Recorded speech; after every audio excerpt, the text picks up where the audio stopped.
Welcome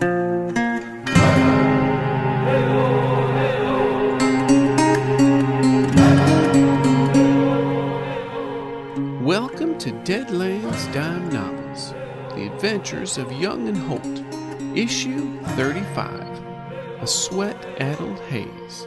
I'm your narrator, Ernest Wick, intrepid reporter for the Tombstone Epitaph. When we last left Young and Holt, things were a bit of a mess. Porter was taken away by the law, while still in mourning over the death of Regina the Red. Joshua, on the other hand, was staring his own death in the face. Maybe the West was finally finished with the gunslinger. We'd been away for quite a while, but now it's time to see where they're at. So, Joshua, you find yourself riding into town. It's a small town, very much like towns that you've ridden into time and time again in your life here in the West. Your long main street, there might be a couple of side streets here and there, some construction going on, some relatively well-established buildings, a lot of makeshift structures, that kind of thing. You're going down the center of the dirt street.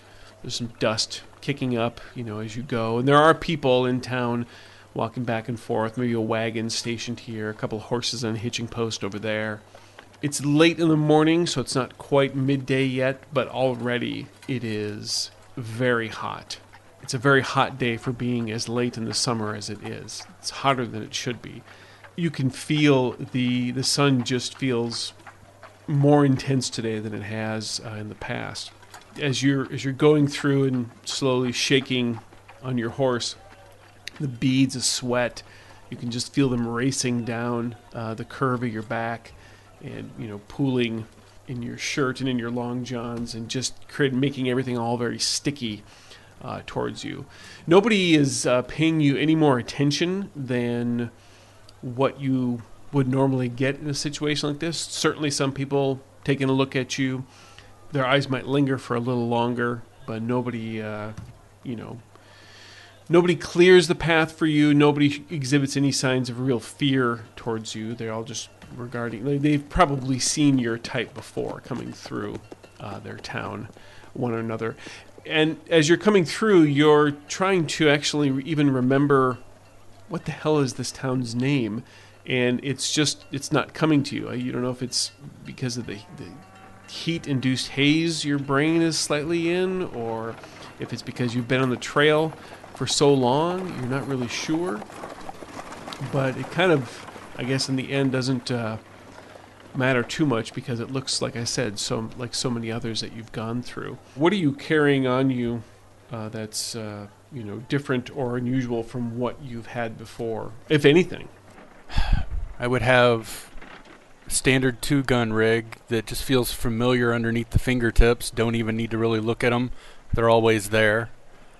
And the Sioux tomahawk bouncing against my leg, as it so often does as I ride on my horse.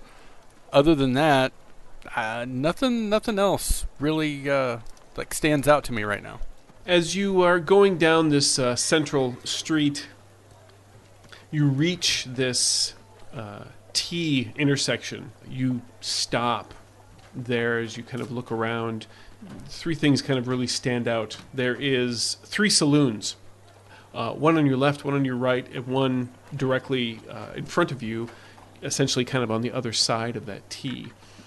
And people are going in and out of 2 of the 3. And you notice with the third, there's people going in, but you don't really see anybody coming out of there. What stands out more than anything with these 3 saloons is on one of them, the one to your left, there is a man. He's in a black suit from head to toe. Black hat, black suit, black vest, red stripes on the tie that he has on. And he's leaning against a post leaning against a post on the awning of this saloon, and he is smoking a pipe. And he makes eye contact with you as he lights his pipe and puffs the smoke from it. But he looks at you and doesn't necessarily break eye contact with you. In fact, you actually break eye contact first, and you look over to the other side on the right. And it's a similar looking saloon. It's about the same size. I mean, the facing is, of course, a little bit different. On here, there's a man, and his suit is all white, and it's very clean. He clearly doesn't bother running around in the street at all. He is leaning up against a post on his awning. He's reading a paper, and as you turn and look at him, he lets the paper come down on the fold.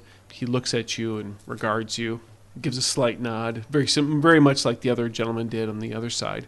And as your gaze moves in between, in the center, in the saloon that's directly across from the intersection, again, similar size, different facade on the front, but there is also a porch here as well. And there's a man in a gray suit. He's just standing. He's standing next to a pillar. He's not leaning against it, but he's standing there. He's looking at his pocket watch. He happens to be checking the time. And as your gaze goes to look at that saloon, he then looks up and he regards you as well and gives you a nod.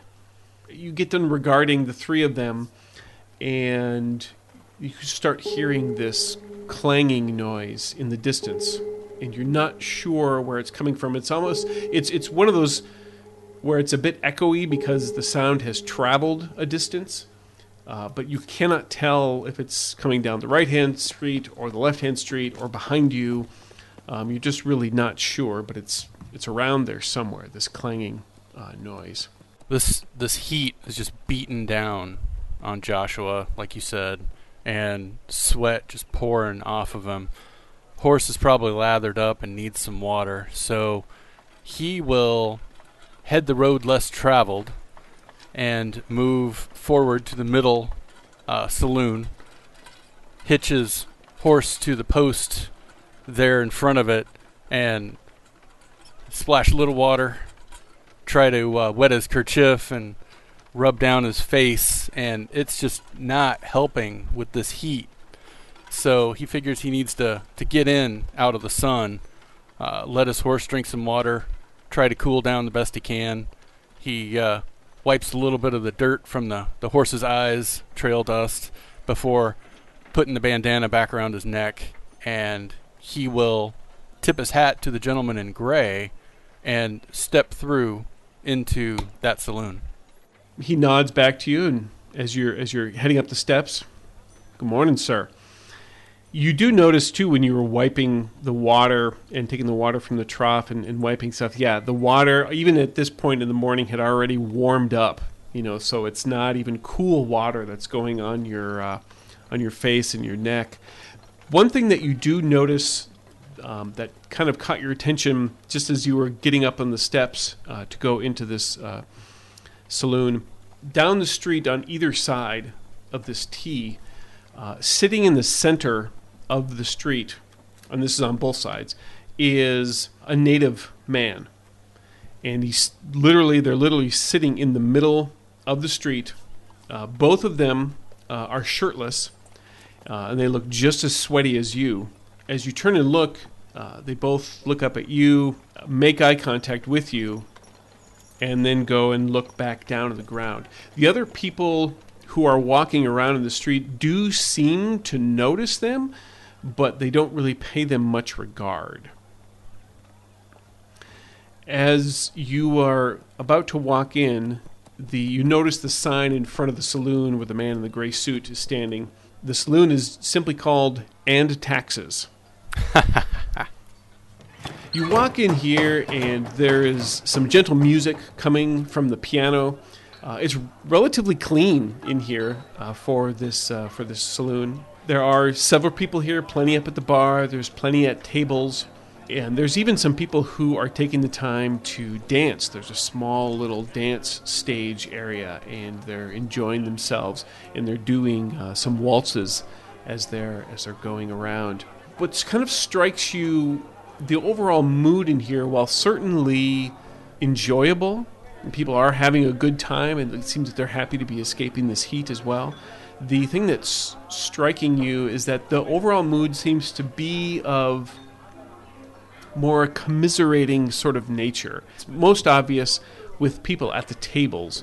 They're sitting there over their drinks, whether they're playing cards, and there's just a lot of smiles back and forth as if they all seem to know something, or they're all sharing a similar problem. And maybe it has something to do with the name of the bar, because everybody's got to pay their taxes, man. So that could have something to do with it. You're not sure, but that's one thing you notice. So I notice it in the way that it's an emotional feeling that I get more than something I overhear or see. It's kind of wave of emotion. Whether it's the tones of the conversations that are having, or the way in which people are laughing at maybe a joke that was told, or words that were spoken, that's definitely the overriding theme to it all. What kind of doors are on the saloon? Your standard stereotypical Western saloon doors with the little half doors with the flipping back and forth. Will you stop standing there gawking all day? You're letting the sun in. Oh, apologies. We'll step on in and head up to the bar. Definitely need something to get all the trail dust out of my mouth.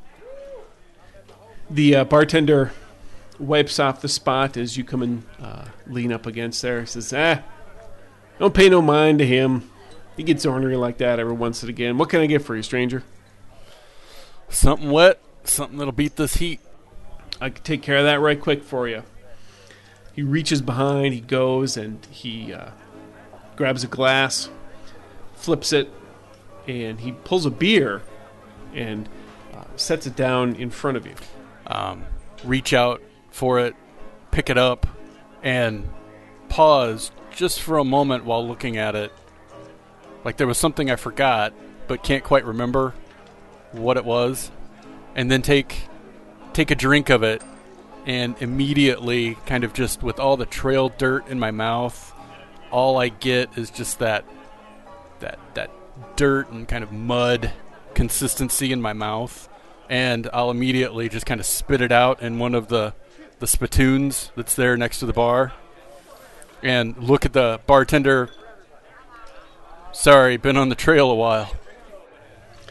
Yeah, we don't usually get that kind of reaction to the beer in here. Is there something else I can get you? I mean, if you're not a beer man, I'm more than happy to pour you something else. We got some whiskey. I can get you. We got some gin from out east. Whatever you're feeling like. No. This will be fine. Kind of take another swig, and instead of spitting it out this time, because I still haven't got all the dirt and grit out of my mouth, I'll do a hard swallow down of the concoction and turn my back to the bar and kind of just survey the people inside again and try to look at the one that yelled at me just to see who that was. Make me a notice roll. Nope. You're not sure exactly where that sound came from. You know it came from somewhere off to your side, like your right-hand side, which is away from the bar where you're at, so that's kind of where you're directing your vision, but you're not quite sure. Since I can't quite make out where it was, I'll just kind of say generally to the room of, is this a better spot to stand, or should I move somewhere else? Well, if you don't like the beer, you might as well just get the hell out. Now you can see where that definitely came from. By the end of the sentence, you have narrowed in on where that came from. I'll just kind of slowly whip my head around. Well, not whip, but slowly turn my head to look towards the person that did this and just raise my head up ever so slow, making eye contact, and take a gander at him. So, when you look over, for a moment, you thought you're looking at yourself. Because he's old, he's grizzled, he's got that nice hat on, he's kind of slumped in his chair, enjoying his drink, an empty bottle and a fresh one in front of him. And he's just sort of eyeing you with that judgmental stare. I will keep his stare and slowly walk over to the table where he's sitting, drop the beer down, finally break his stare, turning back to the bartender. 2 more of what he's having. Keep him happy over here, and then I'll sit down in the chair across from him. When you say that, there's another gentleman at the table. He leans in with a smile on his face. I appreciate the effort, sir. I don't think there's really any way you can keep him happy at all. He's always kind of like this. As the bartender comes over and drops down 2 more.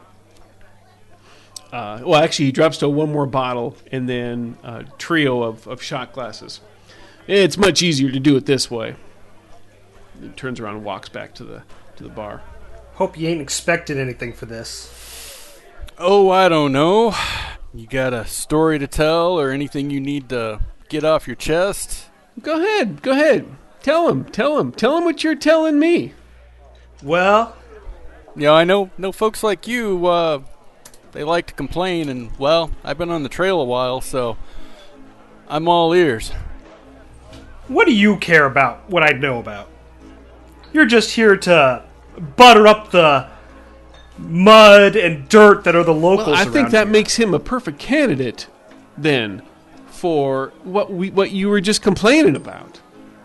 Yeah, I mean, he's definitely not from here, which means, and the other guy, he leans in and he starts to just scrutinize you up and down, Joshua. He's looking you up and looking you down. And, I mean, he's got layers of trail dust on him so thick, he could have just sprung up from the dirt for all I can tell. I know, I smelled him when he walked in. Well, yeah, that's mighty true, but I gotta say, there's been plenty of days when you haven't been a bed of roses yourself. In this heat, it's hard to not. You want this outsider, you tell him. All right, that's fine. I'm more than happy to tell him. We've been having a bit of a discussion, you see, and Eddie here, he doesn't seem to share the values or the opinion of me, and I can't quite see his point of view in all this either, and I'm thinking maybe you might be able to settle the dispute for us, so to speak. Well, I'll give it my best try. Now, we're going to of course, go with the assumption of what we were just commenting on your appearance, sir. The fact that you don't really look like you're from around here, or you're so far removed from wherever it is you came from that location doesn't necessarily matter to you. I can't say I know exactly where I'm at this moment. Figures. It figures perfectly, I think, in this scenario. All right. So here was our discussion. We were discussing the current state of affairs in regards to what was once our blessed union of these United States. And Eddie over here seems to be of the opinion that it was foolish for the North to suspend all of their operations against the South. And he feels that we were stronger together, even with our internal disagreements, than we are apart. Now, I am of the opinion that disagreements happen with any good family, and it was time for those states to leave the protective nature of their mother's arms, their household, however you would like to describe it, and set off on their own. And the North, in this sense, should just have to accept it. I mean, it was United States, and so not necessarily as united, and these things happen. People break up, relationships collapse. And plus, so I think it's okay that they stayed separated. Well, Eddie doesn't seem to agree. And Eddie, feel free to jump in and add more to your story, just in case you don't think I'm representing you fairly. But that is how I'm perceiving the matter to be. Well, with how you're perceiving the matter to be, if our great nation is one big family and our little child son decides to run away with what he's taken from us, I think us, as the adult in the family, as you put it, should have every right to show him the proper way and path and put him in his place. Are you trying to say that you think that the South isn't smart enough to take care of themselves? Yes. Yes, I'm saying that. All right. That's fine. You're welcome to say. I think that they are. They clearly have shown they can stand up for themselves to those who have your opinion and can make those decisions on their own.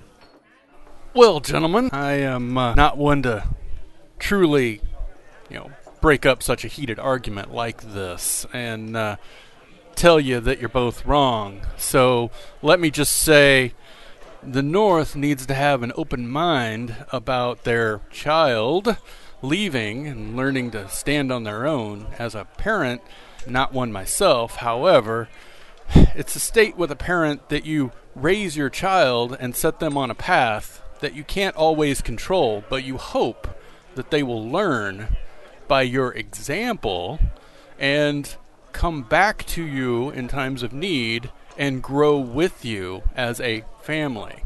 And if one totally is angry and alienates them, you're only pushing them away further. And the child needs to also take responsibility and maintain communication with the parent, show wisdom and understanding that, sometimes there are new ways to do things, and it takes a little bit of discussion in these matters to work through. So I guess in a roundabout way, maybe you're both wrong? That sounds like a lot of poppycock.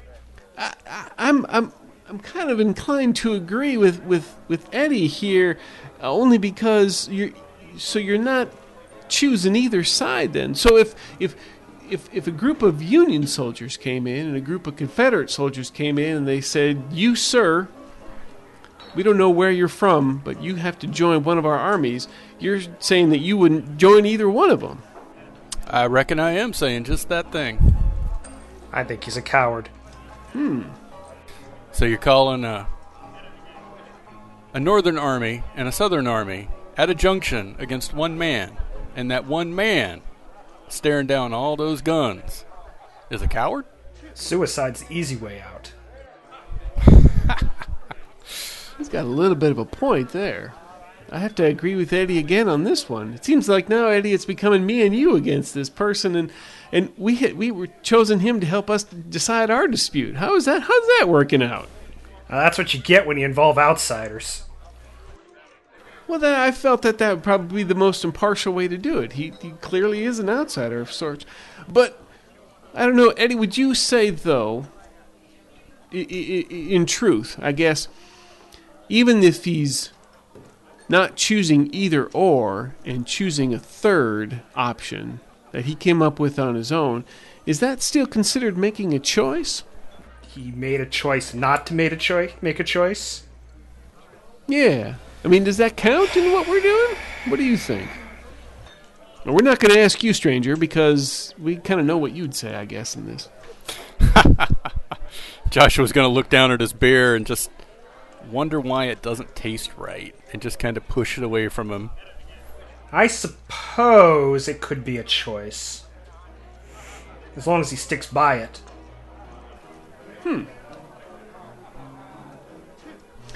Well, that's a good question. So would you stick by it? So let's continue with this this scenario then, sir. You've got your Union army on one side of the street. You have your Confederate army on the other side of the street. And they are both ordering you to join their respective sides, and you're still saying that you would not. Even if they pointed guns at you, you still would not. True enough. I think I would continue to stand in the middle of the street. And you'd be willing to give your life for that particular cause, because the cause, and I guess then in this particular case, is simply yourself. Well, I guess that is one way to look at it. However, another way to look at it would be to show both sides that they might be foolish in thinking that only their side is correct. Well, that, Eddie, and please let me know if you disagree. That almost sounds now like a fourth option. I don't think he likes our rules. Well, you clearly seem to like to change them, because we started with 2, and now it seems that we're up to 4. Maybe... Eddie, maybe we're the ones with the problem. I don't know. Maybe you're the one with the problem. Well, you've been saying that for years. Well, stranger, I think we're going to have to go with what Eddie said earlier, that I suppose it sounds like it is indeed a choice of sorts. Well, I'm sorry to only add fuel to the fire between you two. But maybe this will be a seed in the back of your minds that you can see a different option or expand your current opinion. My opinion's correct. Oh, see, there we go again, Eddie. You're taking your opinions as fact, and that just brings up a whole nother issue altogether. We'll have to settle that one another time. Joshua, make me another notice roll. First one went so well. It did. There we go. Oh. You notice 2 things as this conversation is wrapping up. One, in the kind of around the far end of the bar, you see a gentleman who he's tall. He's got a good-looking hat on, good-looking cowboy hat on. He has a very well-groomed and long handlebar mustache. It's graying at least. His other features, though, look a little haggard, a little worn, a little weary, and he looks vaguely familiar, but he's not making eye contact with you at all. He just seems to really be kind of minding his own business, but and he's into his drink. Into it in the sense that he's enjoying it, not that he's like completely like drunk or anything. But he is he just looks familiar. The other thing that you notice is the man in the gray suit has come in. He makes eye contact with you. Looks, pulls out his pocket watch, looks at it, and then looks back up at you, and then jerks his head and walks back out of the saloon. Then he takes a big drink, just downs the whole thing in one go. And slams his glass on the table. Are you going to share some of that with the rest of us? I don't know. Maybe you could have some. Aw, that's mighty kind of you, Eddie. Pours himself a shot. Also, just puts it right down. Ooh. Eddie, despite the fact of all the disagreements that we've had in the past, I must say, one thing I think we can agree on is you do know how to choose your liquor very well. This is very tasty. Got lots of practice. That's true. There's no denying that. As intrigued as Joshua is by the gentleman with the long mustache, it's a little odd that the gentleman in the gray suit came in, checked his watch, and left. So that struck his curiosity a little more than the other. So he's going to excuse himself. Gentleman, push himself away from the table, and head out. Don't let the doors hit you on the way out. He'll just give a polite chuckle underneath his breath before it turns to maybe a few choice words. And he'll just head to the saloon doors and look out to see, is there something coming that the gentleman's waiting on, like a stage or something? You look out, you don't see anything unusual out there. There's still people walking around. You don't see, though, the man in the gray suit. You look to the sides, and you don't see him immediately, and nor do you see him out in the street. Well, that is dang peculiar. It troubles me that I don't know where I'm at right now. It also troubles me that the mysterious figure disappearing in the way he did, can't see where he went. So Joshua was going to step out into the heat again and instantly regret it, but step out anyway and take a harder look around the town, trying to get his bearings on where he might be or which direction he was going when he got here. Well, as you step out and you walk through the doors, you push the doors open, and you take those first 2 steps outside, your perspective changes very quickly suddenly, and you find yourself... The best way to describe it is if you've ever had a moment where there's been like some sort of serious impact or something sudden happen, or you've bumped your head or your head has been hit or whatever, and then all of a sudden you realize that your perspective has shifted and you're somewhere where you don't remember being just moments ago, or it doesn't match up with where you were moments ago. So as what happens is, as you cross the threshold out of Antaxes, you suddenly find yourself standing in the middle of that T intersection again. And yes, and again, the wave of the heat hits you as you cross that threshold, and it's pounding on you again. As you realize, everything suddenly snaps into clarity, and you realize you're in the middle of the street once again. And looking around, the man in the gray suit is there on the porch once again, as are the 2 men on the either sides, one in the black suit, the one in the white suit, and the people continue to mill.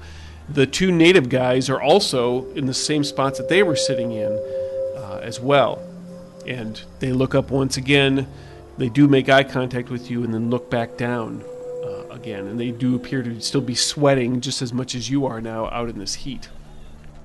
I'll look to the north side of the street, and I'll look to the south side of the street just to make sure there isn't any militia figures with weapons. No, there are no no Union or Confederate soldiers hanging around either side around here. It's going to quizzically look at the 2 gentlemen that are in the middle of the street bearing out this heat, and puzzled walk back into the center saloon to try to get his bearings back. Something must have been in that beer he drank. You're walking up the stairs to go back in, and you're about to walk in, and the man in the gray suit says to you, "I appreciate the patronage, but if you didn't find what you liked the first time, you're not going to find anything more the second or third time." I'm not one for embracing my competition, sir, but if you didn't find what you liked in mine... He just gestures to both the other 2 saloons, then shrugs his shoulders, and goes back to looking at his stopwatch. Or his pocket watch. Joshua will nod and head to the right to the gentleman reading the paper, and then step into the saloon.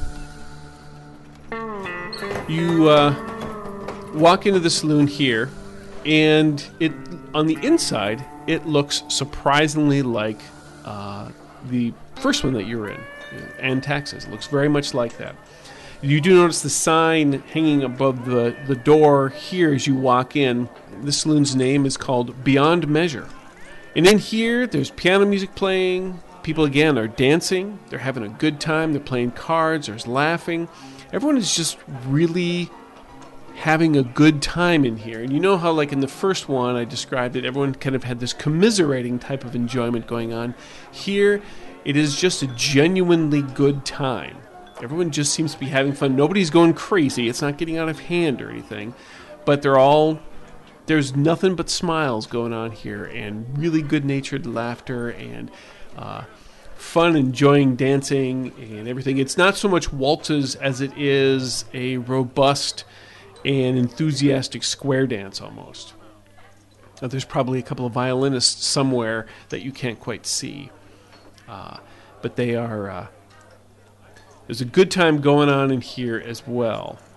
Joshua will instantly smile, stepping in, kick some of the dirt off his boots, and walk around the edge of the saloon, not to interrupt the square dancers, and just kind of enjoy the sights as he's making his way towards the bar to get him some refreshment. You walk up, and the bartender turns, and he has a Picard hairstyle. You know, he's got the donut ring going on there, and it's bushy and thick. He smiles at you. Good day, stranger. What can I get for you today? Something to beat this heat. Something wet. Oh, we've got that. Now, do you have any preference at all, sir? Because I'm more than happy to provide you with whatever refreshment that you are inclined toward enjoying more than any other. Surprise me. I trust you. All right. That I can do. He turns around, and you see his arms are moving around, and he's grabbing a few things here and there, and he's mixing a couple of different types of alcohol, and he turns back around, plops a glass in front of you. Oh, he goes and he grabs underneath, and he grabs a little sprig of mint and throws it in the drink, stirs it up for you. Just for you, stranger. You look like you could use this. Joshua looked down. It's like nothing he's ever had before. It's a little fancy, and he'll take a tentative drink, and then a deeper drink, and he'll just feel it wash down his throat and just be silky smooth and very enjoyable. And he'll nod to the bartender, "Yeah, this is really good." And he'll turn around and kind of take in the scene from inside as he's got his back to the bar. Make me a notice roll. Let's see if this one goes better in here. 5. One thing that catches your attention, and this is, again, on the far end away from where you are. Which guns are you currently carrying on you right now? Oh gosh. I mean, did you have your full allotment? Is it due diligence? And it's not kindness and mercy anymore, is it? No, kindness and mercy were buried, and the other two have since gone. Currently, Joshua only owns the 2 Lamats that he picked up in Deadwood. And when he rode into town, he just reached down and felt the handles of the guns just to make sure they were there. It's not like he... All right.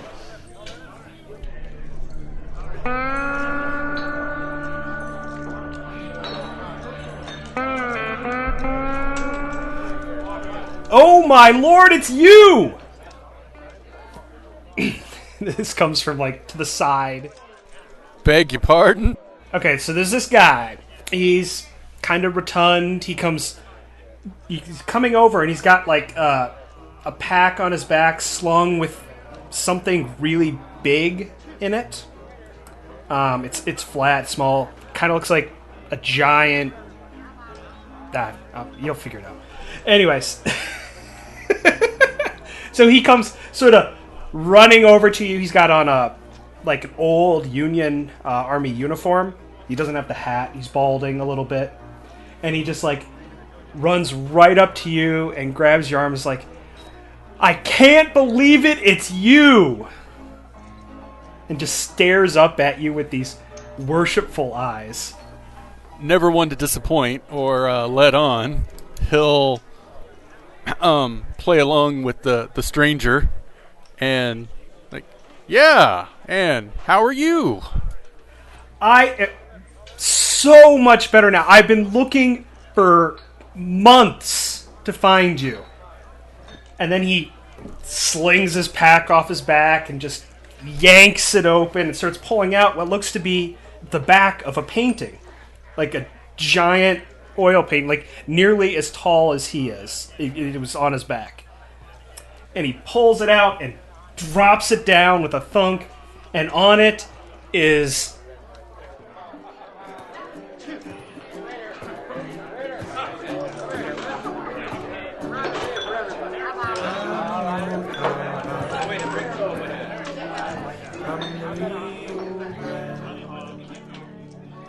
but my legs ain't bowed and my cheeks ain't tan.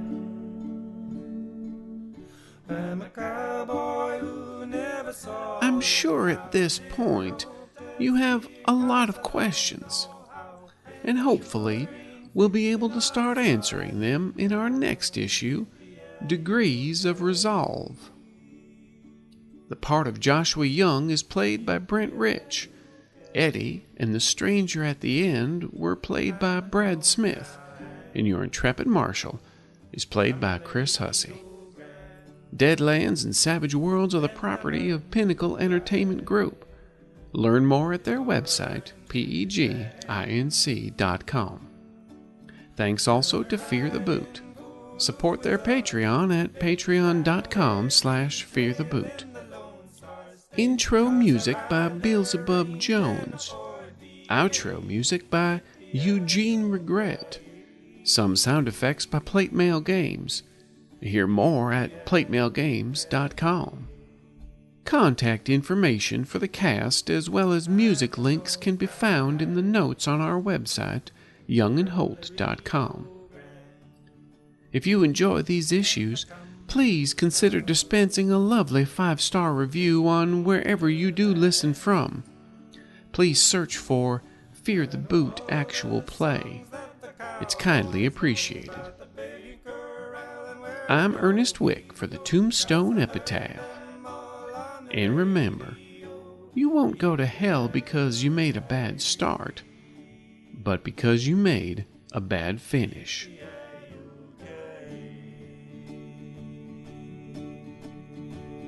I'm an old cowhide from the Rio Grande, where the west is wild around the borderland, where the buffaloes roam all around the zoo, and the Indians make you a rug or two, and the old bar X is a barbecue. Yippee-yi-yo-ki-yay, yippee-yi-yo.